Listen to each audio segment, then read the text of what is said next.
पूर्णमुदच्यते पूर्णस्य पूर्णमादाय पूर्णमेवावशिष्यते। ओम शांति शांति शांति।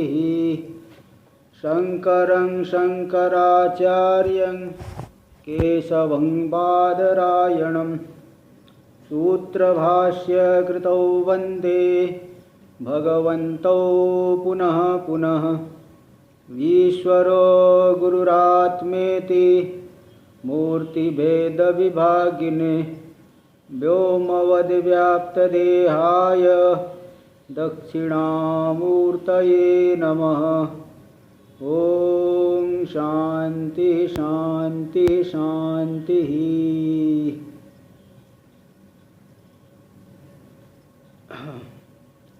चलिए, तो यहाँ पे विवेक चूड़ामणि के अंतर्गत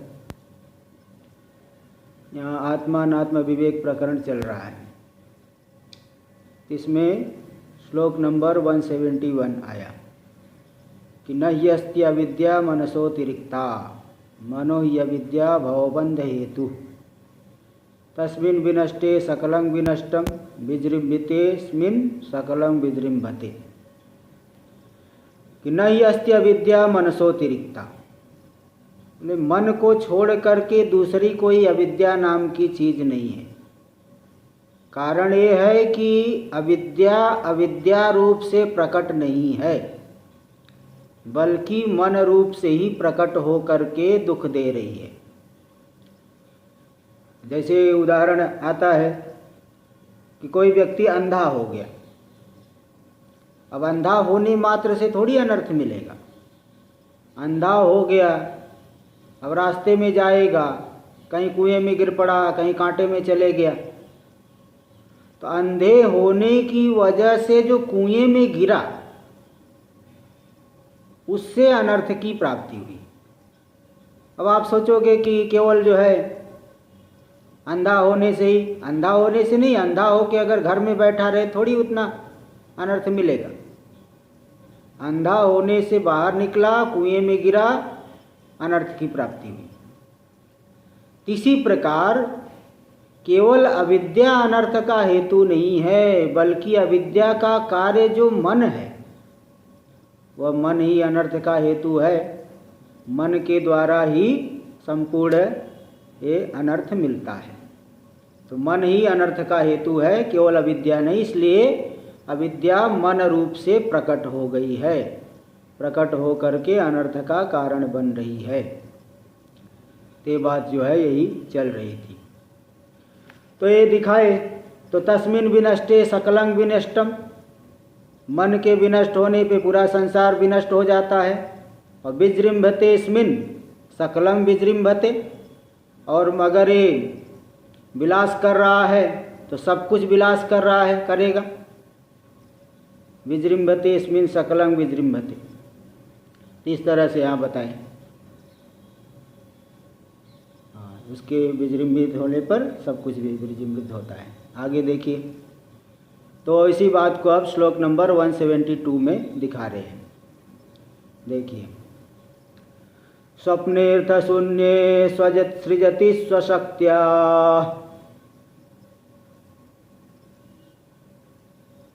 भोक्त्रादि विश्वं मन एव सर्वं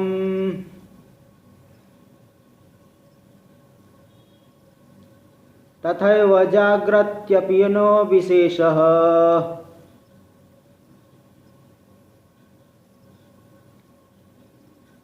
तत्सर्वमेतत् मनसो विजृंभणम्।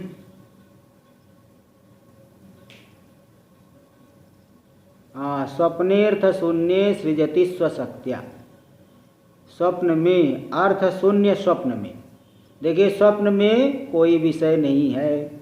आप कितना भी प्रपंच को देखें तो वहाँ पे वास्तव में स्वप्न में कोई प्रपंच नहीं है। दिख तो रहा है प्रपंच, लेकिन वास्तव में कोई प्रपंच नहीं है। तो स्वप्नेर्थ शून्य, स्वप्न हो गया अर्थ से शून्य, अर्थ से शून्य है स्वप्न, लेकिन वहाँ पे कोई जो है सब कुछ पूरा का पूरा अर्थ दिख रहा है, इस तरह से।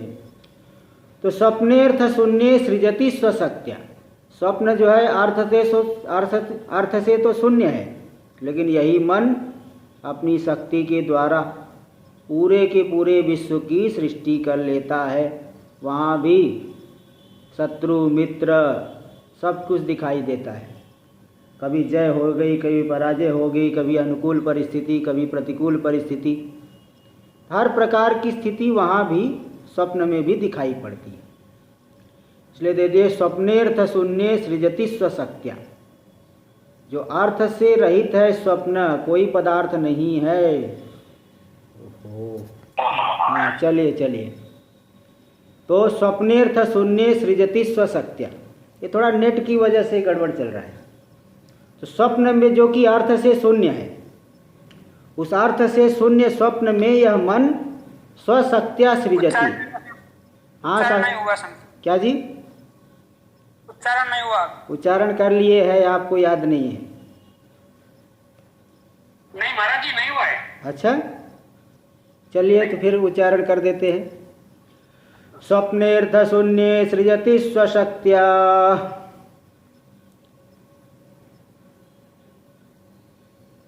भोक्त्रादि विश्वं मन एव सर्वं,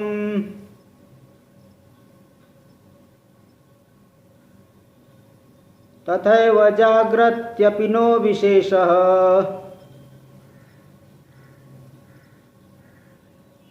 तत्सर्वमेतन्मनसो विजृम्भणम्। स्वप्नेर्थ शून्य, देखिए अब ये बता रहे हैं यहाँ पे कि मन का ही पूरा खेल है। अब इस बात को दिखाने के लिए स्वप्न दृष्टांत यहाँ दिखा रहे हैं कि स्वप्ने अर्थ शून्य, स्वप्न वास्तव में अर्थ से शून्य है, स्वप्न में कोई अर्थ नहीं है। तो उस अर्थ से शून्य स्वप्न में भी स्वशक्त्या, अपनी शक्ति के द्वारा यह जो मन है भोक्त्रादि विश्वम सर्वम सृजति, जितना भी भोक्ता भोक्त्री भोग्य भोग, देखो त्रिपुटी होती है ना, दृष्टा दर्शन दृश्य कर्ता कार्य, है ना, कर्ता कार्य और क्रिया, इसी प्रकार कोई भी है तो हर एक त्रिपुटी जो है ज्ञाता ज्ञान ज्ञेय, भोक्ता भोग्य और भोग क्रिया, यानी जो भोग करने वाला है, सुख दुख का अनुभव करने वाला, उसे कहते भोक्ता। और जिन चीज़ों का भोग कर रहा है, जिन विषयों से भोग की प्राप्ति हो रही, हो गया भोग्य। और भोग क्रिया मतलब सुख दुख का अनुभव करना। तो जो त्रिपुटी है, भोक्ता आदि भोक्त्री आदि, ये पूरी की पूरी त्रिपुटी को अपनी शक्ति से मन अर्थ शून्य स्वप्न में भी सृष्टि कर लेता है। तो जैसे स्वप्न में है तथैव जागृति अपि, जागृत दशा में भी संसार नहीं है लेकिन सृष्टि कर लेता है। जागृत दशा में भी देखिए, कभी सिनेमा देखने जाओ तो सिनेमा की जो कहानियाँ होती है एकदम काल्पनिक होती है, लेकिन उन काल्पनिक कहानियों को भी व्यक्ति जो है सत्य मान करके, कोई रोने लग गया, कोई जो है ताली पीटने लग गया, कोई बड़ा खुश हो गया। कई बार ऐसे होते, कई दिन तक वो दिमाग में घूमते रहता है। एक बार बाल्यावस्था में एक फिल्म देखने गया, पूर्वाश्रम में था, तो और फिल्म देख कर के आया, बहुत भावुक दृश्य, वो दृश्य मेरे दिमाग में कई 10-15 दिन तक घूमते रहा। तो मतलब ये रहता है कि भाई मालूम है कि वहाँ तो कल्पना की बात है, कल्पना करके पूरा दिख रहा है, कल्पना करके बनाए हुए, लेकिन व्यक्ति उसको सत्य मान करके सुखी दुखी होते रहता है, उसी से भी हानि लाभ सुख दुख का अनुभव करता है। तो जैसे स्वप्न में है ठीक का ठीक, वैसे का वैसे जागृत में भी है। जागृत में भी वही की वही बात है, कोई अलग नहीं समझना। तथैव जागृत्यपि नो विशेष, कोई विशेष नहीं, कोई भेद नहीं। जैसे स्वप्न के पदार्थ वैसे जागृत के पदार्थ। कारण ये है कि जैसे जागृत के पदार्थों की उपयोगिता स्वप्न में नहीं है।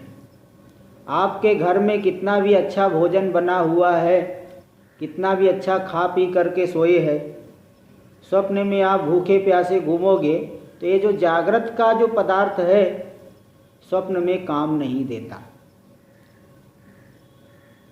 स्वप्न का पदार्थ जागृत में काम नहीं देता, तो जागृत का कौन सा पदार्थ स्वप्न में काम दे रहा है जो आप भेद मान रहे हो? भाई अगर आप ये कहोगे कि स्वप्न का पदार्थ हम जागृत में नहीं ला सकते इसलिए स्वप्न मिथ्या है, तो ये तो युक्ति भी तो देखिए, जागृत का पदार्थ भी तो स्वप्न में नहीं ले जा सकते। कितना भी खा पी करके सोए हो, कितना भी घर के अंदर भोजन पड़ा हुआ हो, स्वप्न में तो भूख का अनुभव होता है, नाना प्रकार के अनर्थ का अनुभव होता है। चाहे कितना भी घर में धन हो, स्वप्न में मारा मारा फिरता है। सपने होय भिखारी नृप, रंक नाकपति होय, जागे हानि न लाभी कछु, तिमी प्रपंच जिमी जो, इस तरह का जो श्लोक आया है, ये चौपाई आई है रामायण में। इस स्वप्न में जो है भिखारी जो है राजा बन गया और राजा रंक हो गया, और जागने पर कोई हानि लाभ नहीं। ऐसे जागृत के पदार्थों को लेकर के कोई राजा बना हुआ है, कोई रंक बना हुआ है, लेकिन जब स्वरूप में जाग गया तो जागे हानि न लाभ कुछ कछु। जागने पर यानी स्वरूप में जागने पर न कोई हानि न कोई लाभ। भाई जिस आत्मा में पूरा का पूरा प्रपंच कल्पित है, तो कल्पित से अधिष्ठान में कोई लाभ नहीं, कोई हानि नहीं। ये बात तो सर्वविदित है कि कल्पित से अध्यस्त का कुछ बिगड़ता नहीं, कुछ बनता नहीं। इसलिए बता दिए कि तथैव जाग्रत्यपिनो विशेषः, तो जैसे स्वप्न अवस्था में वैसे जागृत अवस्था में कोई विशेष यानी भेद पाल के नहीं रखना कि वहाँ का मिथ्या है यहाँ का सत्य है, कोई विशेष नहीं है। तत्सर्वमेतन सर्वमेतन में एकात् सर्वमेतन मनसो विजृंभणम, तो जो कुछ भी जागृत में दिख रहा है सब मन का ही विस्तार है, मन का ही विस्तार। हाँ देखिए टीका में विजृंभणम यानी विलास विस्तार। जब माई लेते ना ऐसे करेंगे तो इसको कहते विजृंभणम यानी फैला लेना, मन का ही फैलाव है पूरा जगत। प्रथमेन अन्वयम आह, देखिए यहाँ पे बताए थे कि जो पूर्व श्लोक में 171 में जो बात बताई गई कि मन ही बंधन करने वाला है, तो उसको अन्वय और व्यतिरेक के द्वारा दिखाएंगे। मन के होने पर ही बंधन, तो प्रथमेन अन्वयम आह यानी इस प्रथम श्लोक के द्वारा पहले अन्वय दिखाएंगे और अगले श्लोक के द्वारा व्यतिरेक दिखाएंगे कि मन के नहीं होने पर संसार नहीं है। ये बात अगले श्लोक में दिखाएंगे। तो प्रथमेन अन्वयम आह, प्रथमेन श्लोकेन समझना, श्लोकेन प्रथम श्लोक के द्वारा अन्वय को दिखा रहे कि मन के होने पर ही बंधन। अर्थ शून्य, अर्थ शून्य कौन है? स्वप्नावस्था। बोले स्वप्न में दिख तो रहा है पूरा का पूरा, बोले वो तो शरीर के भीतर ही दिख रहा है। शरीरांतरवर्ती नाड़ीसु मन संचार दशायाम, शरीर के भीतर नाड़ियों में मन घुस गया। इसलिए पहले भी कई बार बताया हूँ कि पुरीतत नाड़ी के बाहर अगर मन है, पुरीतत एक ऐसी नाड़ी है कि हृदय का वेष्टन किए हुए है, हृदय के चारों तरफ लिपटी हुई है। तो उस पुरीतत नाड़ी के बाहर अगर मन है तो जागृत अवस्था का अनुभव होता है। और पुरीतत नाड़ी के बाहर और भीतर की संधि यानी दरवाजे पे ही अगर मन है तो बस समझ लीजिए स्वप्नावस्था। और अथवा अंदर चले गया तो सुसुप्ति अवस्था। एक तो ऐसा बताए है, और एक दूसरा बताए है कि ईड़ा नाम की नाड़ी में, तो ऐसे कि नाड़ी के अंदर चले जाता है तो वहाँ पे स्वप्नावस्था हो जाती है। तो शरीरांतरवर्ती नाड़ीसु मनस संचार दशा में, या शरीर के भीतर नाड़ी के भीतर जब जा रहा है तो उसी दशा में स्वप्नावस्था का अनुभव होता है। इति श्रुत्या बोधितत्वात्, ऐसा श्रुति के द्वारा बोधित है। तो केशतोपि सूक्ष्मासु तासु नाड़ीसु, अब वो नाड़ियाँ कोई 2-4-10 किलोमीटर लंबी थोड़ी है, चौड़ी थोड़ी है। बाल केश की अपेक्षा अत्यंत सूक्ष्म है, बाल से भी अत्यंत पतली। तो केशतोपि सूक्ष्मासु तासु नाड़ीसु, जो बाल से भी सूक्ष्म है नाड़ियाँ, उन नाड़ियों में गिरी, बताओ गिरी यानी पर्वत दिख रहा है, नदी दिख रही है, समुद्र आदि दिख रहे हैं। तदा प्रतीयमाना नाम, उस स्वप्नावस्था में प्रतीत हो रहे हैं, वहाँ नदी भी दिख रही है, समुद्र भी दिख रहा है, पर्वत दिख रहा है। जैसे ऋषिकेश में मैं रहता हूँ तो ऋषिकेश का स्वप्न आया, पूरा का पूरा ऋषिकेश दिखेगा।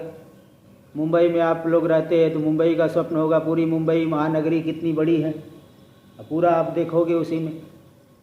इतना लंबा चौड़ा संसार दिखता है। तो गिरी नदी समुद्र आदि जो प्रतीयमान हो रहे नाड़ियों में असंभाविततया, बताओ जो बाल से भी सूक्ष्म है नाड़ी, उसमें इतना बड़ा पर्वत कहाँ से आएगा? संभव ही नहीं, असंभावित, बिल्कुल संभव नहीं है। इसलिए तो मांडुक्य उपनिषद में आया है स्वप्न, जगत को मिथ्यात्व सिद्ध करने के लिए ही जो मांडुक्य में द्वितीय प्रकरण है वैतथ्य प्रकरण, उसके शुरुआत का ही पहला श्लोक है, वैतथ्यम सर्वभावानाम स्वप्ने आहुर्मनीषिणः अंतस्थानात्तु भावानाम समृतत्वेन हेतुना। एक पहली कारिका आती है द्वितीय प्रकरण। सर्वभावानाम वैतथ्यम, जितने भी भाव यानी पदार्थ है, स्वप्न में जितने भी पदार्थ दिख रहे हैं सब वितत है, मिथ्या है, सब में वैतथ्य यानी मिथ्यात्व है, ऐसा मनीषी लोग बताते हैं। कारण क्या है? बोलेंगे अंतस्थानात्तु भावानाम, शरीर के भीतर दिखाई पड़ते हैं। तो बोले भाई शरीर के भीतर क्यों दिखते हैं? ऐसा कैसे कह सकते हो शरीर के भीतर दिखाई पड़ते हैं? ऐसा इसलिए कह सकते हैं कि जैसे आप अभी सोए, सोते ही आपने देखा कि मैं जगन्नाथपुरी पहुंच गया हूँ। सोने के थोड़े समय बाद ही जगन्नाथपुरी पहुंच गया। अब बताओ जगन्नाथपुरी आप गए तो आप वहाँ जा करके ऐसा दिख रहा है कि हम जगन्नाथपुरी पहुंच गए, लेकिन आप वहाँ गए नहीं हो, बल्कि शरीर के भीतर ही आप देख रहे हो। कारण ये है कि जगन्नाथपुरी जाने के लिए आपको या तो ट्रेन पकड़नी पड़ेगी या कोई कार पकड़नी पड़ेगी, अथवा फ्लाइट से जाओगे, भुवनेश्वर उतर करके जाओगे। तो आपसे पूछा जाएगा कि आप ट्रेन पकड़ के गए कि गाड़ी से गए कि फ्लाइट से गए, तो कोई जवाब नहीं दे पाएंगे। ट्रेन से भी नहीं, कौन सी ट्रेन से गए भाई? राजधानी से गए तो भी तो 1.5-2 दिन लगेगा। फ्लाइट से जाओगे तो भी वहाँ 2 घंटे पहले एयरपोर्ट पे जाओगे, 5-6 घंटे लग जाएगा, 7 घंटे। और गाड़ी से जाओगे तो 2-3 दिन लगे, अपनी वाहन से गए 2-3 दिन, पैदल जाओगे तो 1-2 महीने लगेगा। तो न तो आप ट्रेन से गए, न वाहन से गए, न फ्लाइट से गए और न ही पैदल गए। अब बच गया पारिशेष्य न्याय। पारिशेष्य देखो 3 से नहीं गए तो पारिशेष्य न्याय से पैदल गए, तो पैदल जाने में तो महीना भर लगेगा।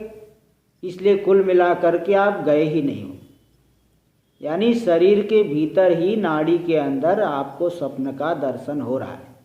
इतनी सूक्ष्म नाड़ी में इतने बड़े बड़े पदार्थ कहाँ से दिखेंगे? इसलिए मानना पड़ेगा कि स्वप्न का जगत पूरा का पूरा मिथ्या है, नहीं हो करके दिख रहा है, जो कि नाड़ियों में संभावित नहीं है। इतने बड़े बड़े पदार्थ नाड़ियों में आएंगे नहीं, फिर भी दिख रहे हैं, इसलिए उनको मिथ्या मानना पड़ेगा। ये सभी पदार्थ मिथ्या ही कहना पड़ेगा, सभी पदार्थों में मिथ्यात्व को कहना पड़ेगा। तो ये बात आई, तो इसलिए यहाँ कह दिए कि तदा प्रतीयमानानाम असंभाविततया, स्वप्न में वे जो प्रतीयमान पदार्थ है असंभावित, बिल्कुल संभव नहीं है, हो ही नहीं सकता कितनी छोटे जगह पे इतना बड़ा दिखे।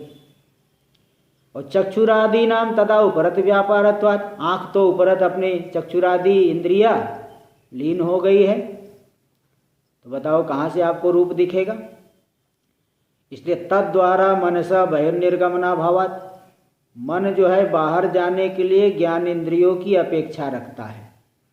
अब ज्ञान इंद्रिया जब लीन हो गई है तो मन को बाहर जाने का कोई साधन ही नहीं है। इसलिए शरीराद बहिवर्तमानानाम प्रतीत्य भावाच्य, शरीर से बाहर वर्तमान होकर के पदार्थ दिख रहे हैं, ऐसा तो नहीं कह सकते। इसलिए केवलं मनोवर्ती वासनावसात। तो अब ये बात सामने आ गई कि हमारे मन में जो संस्कार है पूर्व काल के, उस संस्कार के बल से ही स्वप्न के पदार्थ दिख रहे हैं। तो केवलं मनोवर्ती वासनावसात, मन के भीतर जो संस्कार है उस संस्कार के बल से ही, है ना, सभी के सभी पदार्थ तदा अर्थाः बाह्या इव, वे सभी के सभी अर्थ यानी विषय पदार्थ बाह्य के समान प्रतीयन्ते, ऐसा लग रहा है बाहर दिखाई पड़ रहे, न तो वस्तु संतः, वास्तव में बाहर नहीं है। इसीलिए कहा गया अर्थ शून्य स्वप्ने।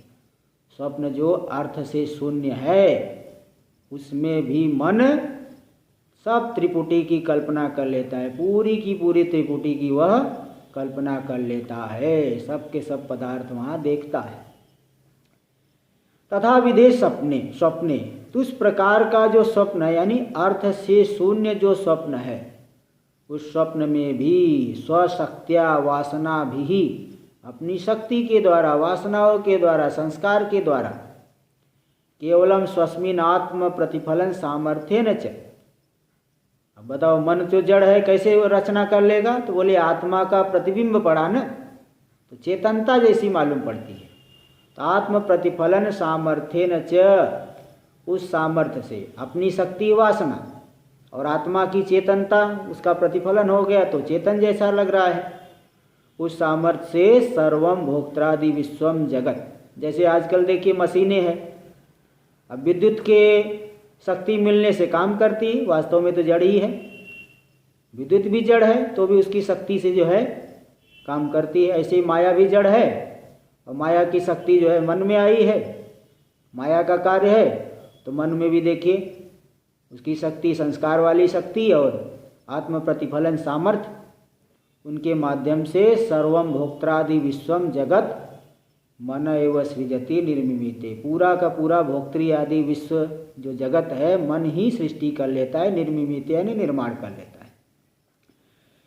यद्यपि जीव भोक्ता वर्तते, यद्यपि जीव भोक्ता तो है, तो बोले भोक्ता को कैसे सृष्टि करेगा? जीव ही भोक्ता है, जीव तो है, जीव थोड़ी कहीं नष्ट हो गया है, मर गया है, समाप्त हो गया है, तो भोक्ता को कैसे सृष्टि करेगा? तो बोल रहे देखो भाई, जैसे कोई सांप हो, उस सांप के जो है आगे के दांतों को तोड़ दो, तो आगे के दांतों को तोड़ दिया तो फिर कोई मतलब विष वाली बात ही नहीं है। भले आप डरते रहो लेकिन उसका आगे का दांत टूट गया तो कितना भी काटे, कितना भी कुछ करे, वो कोई नुकसान नहीं कर सकता। ऐसे ही स्वप्नावस्था में जब तक मन के द्वारा विषय की कल्पना नहीं होगी तब तक जीव को जो है जगत की प्रतीति नहीं होगी, भोग मिलेगा नहीं, और जब भोग नहीं मिलेगा तो भोक्ता कहाँ से कहोगे? अरे कोई प्रधानमंत्री की कुर्सी पे बैठे तब प्रधानमंत्री कहा जाएगा, भोग का अनुभव करे तब भोक्ता कहा जाएगा। तो जब तक मन विषयों की रचना नहीं करेगा स्वप्न में, जीव को भोक्ता कहने का क्या मतलब है भाई? इसलिए कह रहे देखिए, यद्यपि जीव भोक्ता वर्तते, भोक्ता तो जीव ही है, इति भोक्त्रादि इति कथम, तो भोक्तादि की सृष्टि कैसे कर ले? जीव थोड़ी, जीव तो पहले से है। इति शंका भवितुम अर्हति, ऐसी शंका किसी को हो सकती है, इसलिए पहले से ही सफाई दे देना ठीक है, समाधान कर देना ठीक है। फिर भी क्यों कहा गया कि भोक्ता की सृष्टि करता है? कि इसलिए कहा गया कि तथापि भोग्या भावे भोक्तृत्वा भाव, भोग्य पदार्थ नहीं है तो भोक्तृत्व नहीं कहा जा सकता, भोक्ता कैसे कहोगे? इसलिए भोग्य सृष्टि हेतु हो मनस एव निरूपक दानेन, भोग्य सृष्टि का हेतु जो मन है वही निरूपक, भोग का यानी ज्ञापक जो भोग्य पदार्थ, विषय रहेंगे तभी भोक्ता कहा जाएगा। तो निरूपक हो गया विषय, उस विषय की रचना करके, दाने न विषय का दान करके, रचना करके भोक्तृ सृष्टित्वम मंतव्यम, वो भोक्ता का सृष्टा बन गया। नहीं तो जीव होने पर भी भोक्ता नहीं कहा जाएगा। इसलिए निरूपक जो विषय को दे करके, विषय की रचना करके मन भोक्ता की रचना कर दिया, क्योंकि विषय मिलने से जीव की भोक्ता संज्ञा हो जाएगी। ऐसा मंतव्य मान लेना चाहिए, जान लेना चाहिए। तो जैसे स्वप्न में मिथ्या ही सृष्टि दिख रही है, तथैव जाग्रत्यपिनो विशेषः, ऐसे जागृत में भी ऐसा ही समझना, कोई विशेष नहीं है, क्योंकि जागृत का जगत भी वैसे का वैसे ही है। भाई जो है शरीर पूरा हो गया, संसार जो है जितना भी बना के गया सब खत्म, शरीर के साथ संबंध छूटा, पूरा का पूरा प्रपंच आपके लिए ना के बराबर हो गया। फिर दूसरे शरीर में गया, वहाँ रचना कर लिया, वहाँ भी फिर छोड़ दिया, फिर कुछ नहीं। और जिस दिन स्वरूप में जाग गया तो कोई बंधन नहीं, कोई दुख नहीं, कोई अनर्थ नहीं। इसलिए तथैव स्वप्नवद एव जागृत्यपि, यानी जागृत अवस्थायामपि मन एव सर्वं सृजति। तो जैसे स्वप्न में वैसे स्वप्नवद एव, स्वप्न के समान ही जागृति अपि, यानी जागृत अवस्थायामपि, जागृत अवस्था में भी मन ही संपूर्ण विषय की सृष्टि करता। इसलिए नो विशेषः, कोई भेद नहीं है, यहाँ का भी मिथ्या वहाँ का भी मिथ्या, जैसे वहाँ का मिथ्या वैसे यहाँ का भी मिथ्या। तत्, इसलिए तत् यानी तस्मात्, इसीलिए श्लोक में तत् आया, उसका अर्थ है तस्मात्। तत्सर्वमेतत् मनसो विजृंभणम्, तत् यानी तस्मात्, इसीलिए सर्वमेतत् जगत मनसो विजृंभणम् यानी विलासः, पूरा का पूरा जो जगत दिख रहा है समझ लो मन की ही कल्पना है, मन का विलास है, मन का विस्तार है। मन सही हो जाए तो जगत जो है समझ लो मिट गया। ये अन्वय के द्वारा बताए। अन्वय मतलब मन के होने पर ही जगत। अब इसी बात को व्यतिरेक से दिखाएंगे कि मन जब नहीं है तो जगत नहीं है, ये व्यतिरेक है, इसको दिखाएंगे। अब श्लोक नंबर 173। सुषुप्ति काले मनसि प्रलीने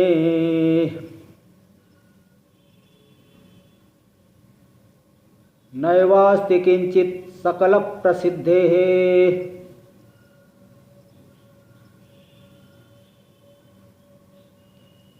अतो मनः कल्पित एव पुंसः संसार एतस्य न वस्तुतोऽस्ति।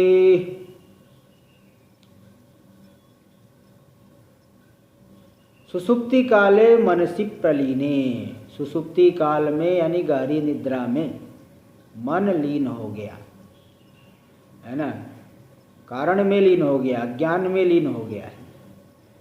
इसलिए जब मन नहीं है तो वहाँ जगत भी नहीं दिखता। नैवास्ति किंचित, कुछ भी नहीं है।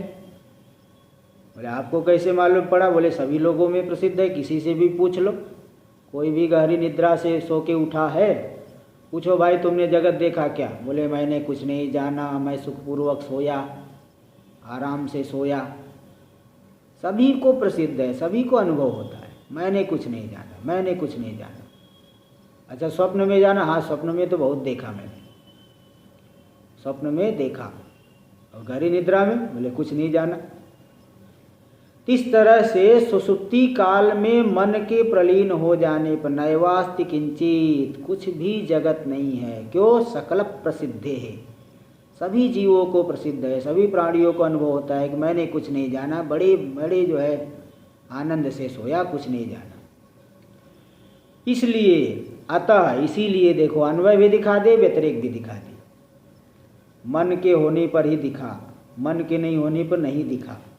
इसलिए अतः ही, क्योंकि अन्वय व्यतिरेक दोनों हो रहा है, इसलिए मनः कल्पित एव पुंस संसार। ये जो एतस्य पुंस, ये जो अभिमानी जीव है ना, ये जो बंधन में रहने वाला जीव है, उसका जो संसार की प्राप्ति हो रही मन से कल्पित है ना। न वस्तुतोस्ति, वास्तव में नहीं है, मन से ही कल्पित होती है। टीका में देख लीजिए। सुषुप्ति काले यानी सुषुप्ति अवस्थायाम, सुषुप्ति अवस्था में मनसि प्रलीने यानी परिणामान विहाय कारणात्मना अवतिष्ठमाने, सभी परिणामों को छोड़ करके कारण रूप से स्थित जो मन, तैसा मन स्थित होने पर नैवास्ति किंचित जगत, कोई भी जगत दिखाई नहीं पड़ता। बोले कैसे मालूम पड़ा? सकल प्रसिद्ध है, सभी लोगों को प्रसिद्ध है, अनुभव में आता है। सर्व प्राण्य अनुभवात, सभी प्राणियों को अनुभव में आता है। क्या अनुभव में आया? न किंचित अवेदी समिति, मैंने कुछ नहीं जाना, मैंने कुछ नहीं जाना, मैंने कुछ नहीं जाना। कितने भी लोगों से पूछो सब यही जवाब देंगे, दूसरा कोई जवाब नहीं देंगे। इसलिए सभी प्राणियों को अनुभव में आने से सुषुप्ति काल में कोई जगत नहीं है। और क्यों नहीं है? क्योंकि मन लीन हो गया है। अतः एतस्य बद्धस्य पुंस संसार, इसलिए जो बंधन में रहने वाला जीव है, पुरुष है, उसको जो संसार दिख रहा है मन कल्पित एव, मन के द्वारा ही कल्पित है, दूसरा कोई नहीं है। वस्तुतः परमार्थतः नास्ति, वास्तव में पारमार्थिक रूप से नहीं है। हाँ, विचार करने से देखोगे कि यही सिद्ध होगा कि नहीं। अभिमान करने से, कि अभिमान से तो कोई वस्तु की सिद्धि नहीं होती। जैसे कोई जो है दुनिया भर का बदनाम, अभिमान, अरे मैं कितना जो है बड़ा हूँ, मैं क्या तुम लोगों जैसा हूँ, अथवा कुछ जो है पास में है नहीं और अपने आप को राजाओं का भी राजा मान रहा है। हाँ, बोले अरे वो सब क्या है। ऐसे बहुत होते हैं। एक लड़का जो है हमारी पहचान का है, बड़ा जो है लंबी लंबी मारना, बोलता था बिल गेट्स को पीछे छोड़ देंगे। हाँ, वो यही बोलता था, बिल गेट्स को पीछे छोड़ेंगे। और बाद में किया, सीए कर रहा था, वो फेल हो गया। फिर दूसरा कुछ किया, वो भी वहाँ भी फेल हो गया। फिर अभी कुछ जो है ऐसे ही विवाह आदि भी नहीं किया, ऐसे ही कोई कुछ कर रहा है। तो मतलब ये है कि अभिमान से वस्तु की सिद्धि करना चाहे तो कभी नहीं हो सकता। तो विचार करोगे तो पारमार्थिक रूप से जगत जो है नहीं। वस्तुतः परमार्थता नास्ति, परमार्थ में नहीं है। मनस्सत्वे स्वप्न जागृतो हो संसारोपलब्धे। कारण क्या है? कि मन के होने पर स्वप्नावस्था में और जागृत अवस्था में संसार की उपलब्धि होती है। और मनसा सत्वे, और मन जब नहीं है सुषुप्ति अवस्था में, अनुपलम्भात, मनसा सत्वे सुषुप्तौ अनुपलम्भात, सुषुप्ति में उपलब्धि नहीं होती, ज्ञान नहीं होता संसार का। तो जैसे उदाहरण मृद अन्वय व्यतिरेकानुविधायी घटैव, जैसे मिट्टी रहने पर घट है, मिट्टी नहीं रहने पर नहीं है, इसलिए मृद व्यतिरेकेण, मृद से व्यतिरिक्त घट नहीं है। इसी प्रकार मन के रहने पर संसार है, मन के रहने पर नहीं है, इसलिए मनो व्यतिरेकेण संसारो नास्ति, मन से अतिरिक्त कोई संसार नहीं है। ये बात अच्छी तरह से जान लो। इति, इसीलिए तस्मिन विनष्टे इति यदुक्तम पूर्वम, कि मन के विनष्ट 171 में बताए थे कि मन के विनष्ट होने भी सब कुछ विनष्ट होता है। इति यदुक्तम पूर्वम, जो पहले बात बताई गई, तद उपपादितम, उसका उपादन युक्ति युक्त, युक्तियों से सिद्धि कर दी गई। ऐसा नहीं बोल करके भाग गए। अरे बोल करके क्या भागना, यहाँ तो युक्ति से देखिए, श्रुति से भी सिद्ध है, स्मृतियों से भी सिद्ध है, और युक्ति से भी सिद्ध है, महापुरुषों के अनुभव से भी सिद्ध है। सब बातें आपको दिखा देंगे, सब सामंजस्य, श्रुति युक्ति अनुभूतिपूर्ण बातें हैं। और आपकी मतलब अज्ञानी जीव की जो बातें हैं, न तो श्रुति संगत है, न स्मृति संगत है, न तो अनुभव में आती है। आप कहोगे कि आत्मा व्यापक कैसे, आत्मा तो खंड खंड है। खंड खंड जरा ध्यान लगा के देखो, कहाँ खंड खंड दिखाई पड़ रहा है। ध्यान मतलब ऐसे लगाओ कि उपाधि में दृष्टि मत डालो। उपाधि में दृष्टि में शरीर आदि सब मिथ्या है, शरीर आदि है ना, उपाधि में दृष्टि मत डालो। जरा दिखाओ कहाँ खंड खंड है, बता दो कि कोई अनुभव करके बताए कि मुझे ध्यान में खंड खंड दिखाई पड़ रहा है। कभी नहीं हो सकता भाई, जो है अनुभूतिपूर्ण बातें नहीं हो। कोई कहे आत्मा जो है कैसे हो, परिच्छिन्न है। अरे वो सब अनुभूति, वो सब आप उपाधि में दृष्टि डाल रहे हो तो परिच्छिन्न मालूम पड़ेगा। उपाधि से दृष्टि को जरा अलग करो, विवेचन करो, तब जो है आपको वो सारी बातें आपको भी अनुभव में आने लगेगी। साधना करने से अनुभव में आती है ना। साधना है हमारा ही स्वरूप, लेकिन जब तक मन को हम समाहित नहीं करेंगे अनुभव में नहीं आती है। अब इसी बात को वायु दृष्टान्ते नेकस्यैव तस्य विरुद्ध द्वय हेतुत्वम आह। बोले एक ही मन दो विरुद्ध बातों का हेतु कैसे बन गया? वही मन आप बता रहे हो संसार का हेतु, वही मन बंधन का भी हेतु है। तो भाई ये तो बातें आप जगह जगह देख सकते हो। अब जैसे यहाँ हमारे अभिनव चंद्रेश्वर महादेव जी हैं, कैलाश के अधिष्ठाता। अभी तो मान लिया चलो बंद है आश्रम, तो लोग नहीं आ रहे हैं, और लोग जब भी नहीं आते हैं, अभी तो आते ही सभी हमेशा ऐसे ही आते रहे हैं। तब कोई माता जी आएंगी और जल चढ़ाएंगी, हे भगवान मुझे एक लड़का हो जाए मेरी बहू को। अब बताओ, उनको लड़का भी हो गया। और कोई दूसरे आए, हे भगवान बहुत बच्चे हो गए, थोड़ा पैसा हो जाए, उनको पैसा भी हो गया। और कोई फेल होने वाला है विद्यार्थी, हे भगवान 3 साल से फेल हो रहा, इस साल मुझे पास होना है। वो जो है चढ़ा के गया, वो पास हो गया। तब देखो कितनी विपरीत जो है अलग अलग फल। किसी को पैसा धन मिल गया, किसी को पुत्र मिल गया, किसी को प्रसिद्धि मिल गई, किसी को जो है परीक्षा में सफलता मिल गई। तो है तो शिव जी एक ही, और जल भी वही एक ही चढ़ा रहे, लेकिन अलग अलग फल वो कामना के अनुसार मिल जाता है। ऐसी मन की दशा के अनुसार ही अलग अलग अनुभव सभी को हो रहा है। जिसके मन में सांसारिक पदार्थों से तादात्म्य ज़्यादा है उसको दुख ज़्यादा मिलता है, और जिसके मन में जैसे जैसे तादात्म्य को छोड़ते जाता है वैसे वैसे उसके दुख का जो लेवल है ना वो भी घटते जाता है।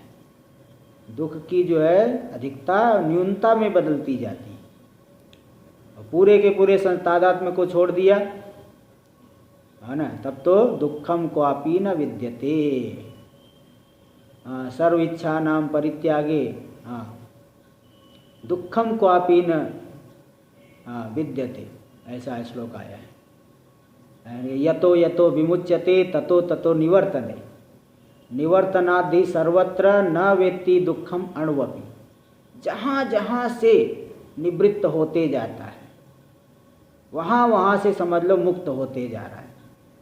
और जिस दिन सभी जगह से निवृत्त हो जाएगा, हट जाएगा, निवर्तनादि सर्वत्र न वेत्ति दुखम अणुवपि, अणु थोड़ा सा भी दुख नहीं मिलेगा, ऐसा आया है। इसलिए एक ही मन दो विरुद्ध द्वय हेतुत्व वायु दृष्टांत, वायु दृष्टांत दे करके एकस्यैव तस्य मनसः, एक ही मन में दो विरुद्ध बातों का हेतुत्व दिखा रहे वायुना। श्लोक नंबर 174 देखिए, वायुना नीयते मेघः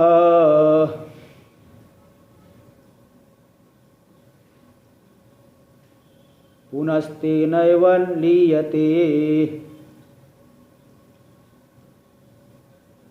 मनसा कल्प्यते बन्धः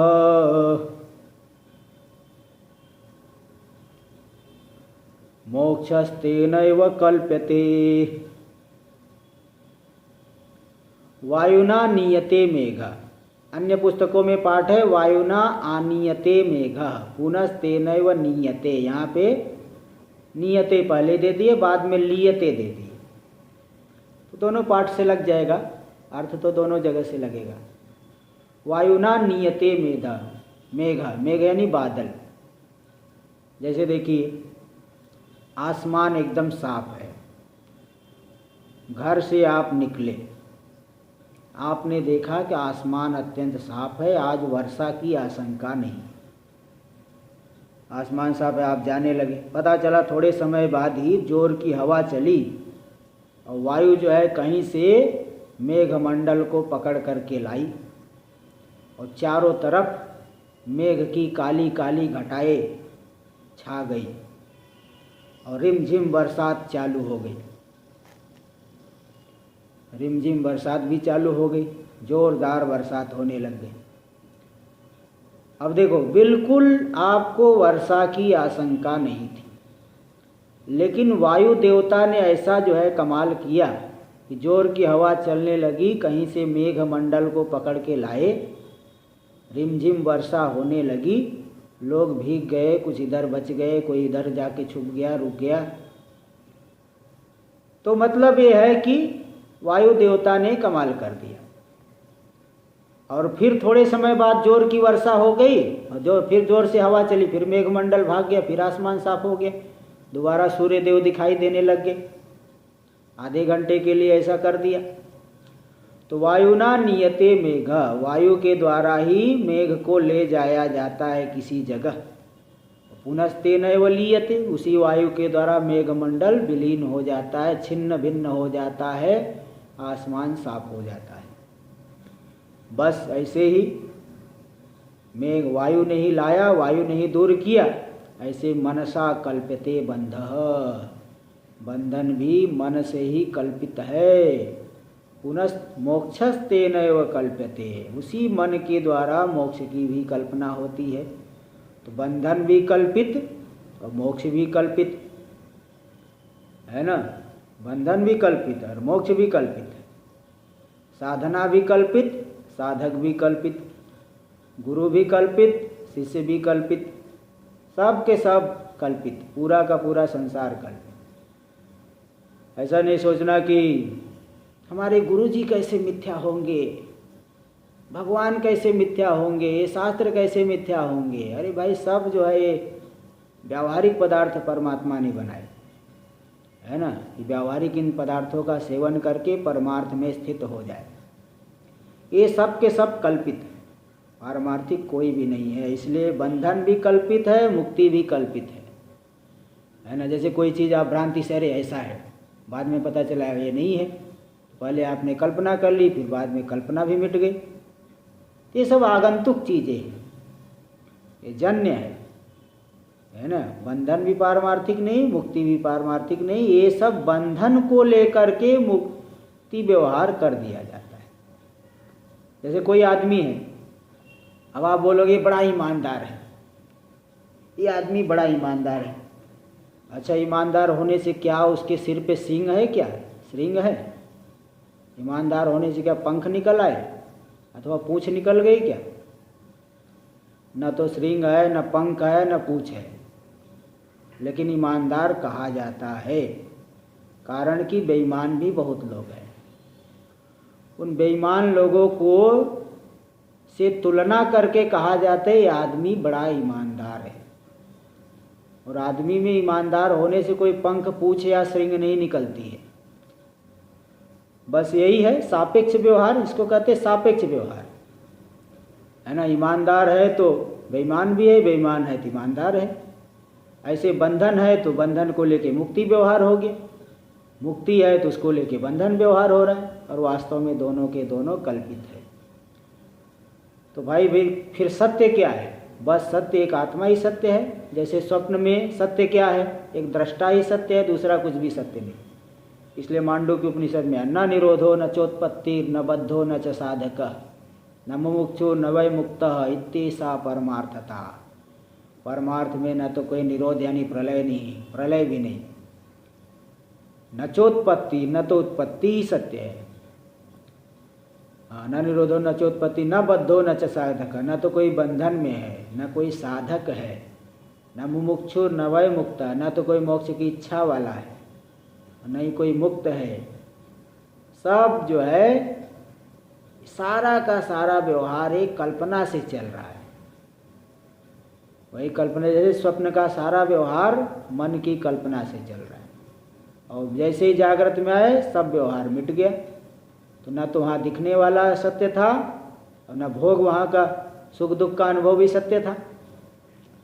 ऐसे ही यहाँ पे सब चीज़ें जो है ये कल्पित हुई है। इसलिए आया मुक्त कौन होगा, मुक्ति किसे मिलेगी? तो बताया कठोपनिषद में विमुक्तस्य विमुच्यते, जो पहले से ही मुक्त है उसी की मुक्ति होगी। जो पहले से ही मुक्त है मतलब फिर बंधन कहाँ से? वो बंधन की भ्रांति है भाई, भ्रांति दूर हो जाना ही मुक्ति हो गई। इसलिए ऐसा बता दिए, मनसा कल्प्यते बंध मोक्षस्तेनैव कल्प्यते। मन के द्वारा बंधन की कल्पना होती है और मन के द्वारा ही मोक्ष की कल्पना होती है। सब के सब कल्पित व्यवहार है। स्पष्टम, ये श्लोक बिल्कुल स्पष्ट है, इसलिए टीका लिखने की जरूरत नहीं पड़ी टीकाकार को। अगला श्लोक का टीका देखिए। दार्ष्टान्तिके बंध हेतुत्व मोक्ष हेतुत्व च उपपादयति। दृष्टांत दिए वायु के द्वारा, और दार्ष्टान्तिक है मन के द्वारा। वायु के द्वारा मेघ आता है, मेघ ले जाया जाता है। मन के द्वारा बंधन आता है, मन के द्वारा बंधन की मुक्ति हो जाती है। दृष्टांत हो गया वायु और दार्ष्टान्तिक हो गया मन। दार्ष्टान्तिक में बंध हेतुत्व यानी मन में बंध की कारणता, और मोक्ष हेतुत्व वही मोक्ष का कारण भी बनता है। तो दोनों का कारण है मन, इसको च उपपादयति, दोनों बातों का उपादन कर रहे हैं। देहेति, श्लोक नंबर 175 उच्चारण किया जाए। देहादि सर्व विषये परिकल्प्य रागं बध्नाति तेन पुरुषं पशुवद गुणेन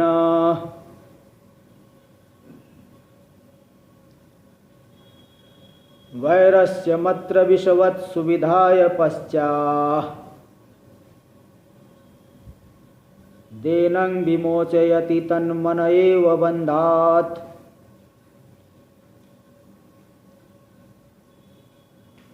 देखिए मन की क्रियाकलापों को देखिए। देहादि सर्व विषय परिकल्प्य रागम, शरीर आदि जितने भी विषय हैं, शरीर के संबंधी, वाहन, कपड़ा, चश्मा, आजकल तो मोबाइल, इन सभी विषयों में राग की उत्पत्ति कर देता है। एक महात्मा जी थे यहाँ पे, हर 6 महीने में नया मोबाइल एक लाते थे। अब भले जो है वो उधार मांग करके, बड़ी इच्छा थी नया मोबाइल रखो। हर 6 महीने में बदल देते थे, पुराना वाला बेच करके नया वाला कुछ मिला जुला करके वो 6 महीने में ले लेते थे। तो मोबाइल में राग, चश्मे में राग, वाहन में राग, कपड़े में राग, घर में राग, शरीर में राग, संबंधियों में राग, सब जगह राग की कल्पना करके, राग को उत्पन्न करके, राग की उत्पत्ति करके, इसलिए बध्नाति तेन पुरुषम, उसी राग के द्वारा पुरुष को विषयों में बांध देता है ना। आखिर मन, हम पुरुष क्यों बंध जाता है विषय में? आप घर से कैसे बंधे हो? आपसे कहा जाए घर छोड़ करके चले आओ, बोले नहीं महाराज नहीं आ सकता, बंधा हुआ। रस्सी लगी है क्या? रस्सी नहीं लगी है, राग से। सभी जैसे हम ही आश्रम में रह रहे, भाई यहाँ चलो, यहाँ रह रहे, तो मन में एक मतलब कुछ राग तो थोड़ा रहेगा ही। ऐसा कोई चाहे गृहस्थ हो, चाहे कहीं एक जगह हम रह रहे तो कुछ न कुछ है बात। नहीं तो छोड़ के चला जाए व्यक्ति, 10 साल, 20 साल, 30 साल, 50 साल कोई रह जाता है। हरिद्वार में एक आश्रम था, वहाँ के कोठारी थे, 60 साल तक वो उस आश्रम के कोठारी थे, बड़ा उनका सम्मान होता था। बताए भाई ये 60 साल से कोठारी है, कोई घोटाला नहीं, कोई वो नहीं, बड़े जो है विरक्त भाव से रहे। तो चलो ठीक है, अंदर से कुछ नहीं है, लेकिन ये है कि भाई इतने समय तक रह गए तो कुछ न कुछ तो मतलब थोड़ा बहुत जुड़ाव, अत्यंत आंतरिक रूप से नहीं तो कुछ न कुछ बाह्य रूप से कि है चलो यहाँ रह के हम साधना करेंगे, यहाँ रह के कुछ न कुछ ऐसा रहता है। और जो गृहस्थ पुरुष है इसमें थोड़ा ज़्यादा रहेगा। अब आपसे कहे घर छोड़ के चले, कैसे छोड़ के चले आए भाई? बंधे हुए हैं। कौन सा बंधन है? राग रूपी बंधन से व्यक्ति बंधा रहता है। जैसे चिड़िया पकड़ने वाले लोग दाना फैला देंगे और वहीं पे गम पेस्ट, गोंद जो है वही डाल देंगे, तो गोंद में जो है वो चिड़िया का पंख आदि चिपक जाएगा, तो चिपक गया तो भाग नहीं सकती।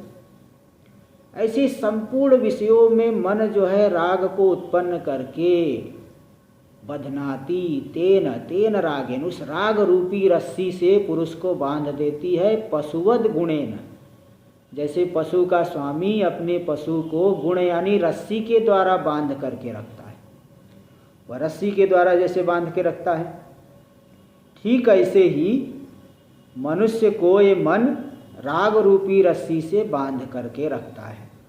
इसलिए कोई जो है छोड़ नहीं सकता। राग जहाँ हो गए, देखिए कहीं भी हमारी राग हो गए, हम छोड़ नहीं सकते। एक छोटी सी लेखनी में, पेन में राग हो गया, उसको हम नहीं छोड़ सकते। छोटी वस्तु में राग हो जाने से हम छोड़ नहीं सकते। बड़ी बात की तो दूर की बात है। और वही मन, अब देखिए, वैरस्य मात्र विषवत सुविधाए पश्चात, बाद में कालांतर में जब जीव का बहुत पुण्य जागृत होता है, बहुत पुण्य जागृत होने पर इसी मन में विवेक उत्पन्न होगा और पुण्य के बल से बड़े बड़े महापुरुषों की सन्निधि मिलेगी, सन्मार्गी लोगों की सन्निधि मिलेगी। फिर उनके जीवन को देखेगा, उनके विचारों को सुनेगा और उनसे प्रेरणा लेगा कि संसार में कुछ भी नहीं है। तो उसके अंदर वैरस्य, विराग, हर जगह दोष ही दोष दिखेगा। जैसे व्यक्ति को मालूम पड़ जाए भोजन तो बहुत है, लेकिन सब में विष मिला हुआ है, कितना भी जोर देने पे खाएगा नहीं। ऐसे जब पुण्य जागृत होता है, सभी विषयों में वैराग्य, वैरस्य, कोई रस नहीं, विरस, नीरस। तो विषवत, जैसे विष जो है विष के समान, विष में कोई रस नहीं, राग नहीं होता। तो ऐसे वैरस्य यानी वैराग्य को सभी जगह उत्पन्न करके पश्चात एनम पुरुषम, इसी पुरुष को यह मन विमोचयति, मुक्त कर देता है। तन मन एव बंधात, वह मन ही बंधन से मुक्त कर देता है। तो बंध का भी हेतु है, मोक्ष का भी हेतु है। आगे का विचार हम लोग कल करेंगे। ओम पूर्णमदः पूर्णमिदं पूर्णात् पूर्णमुदच्यते पूर्णस्य पूर्णमादाय पूर्णमेवावशिष्यते। ओम शांति शांति शांतिः। शंकरं शंकराचार्यं केशवं बादरायणं सूत्रभाष्यकृतौ वन्दे भगवन्तौ पुनः पुनः। ईश्वरो गुरुरात्मेति मूर्तिभेदविभागिने व्योमवद्व्याप्तदेहाय दक्षिणामूर्तये नमः। ओम शांति शांति शांतिः।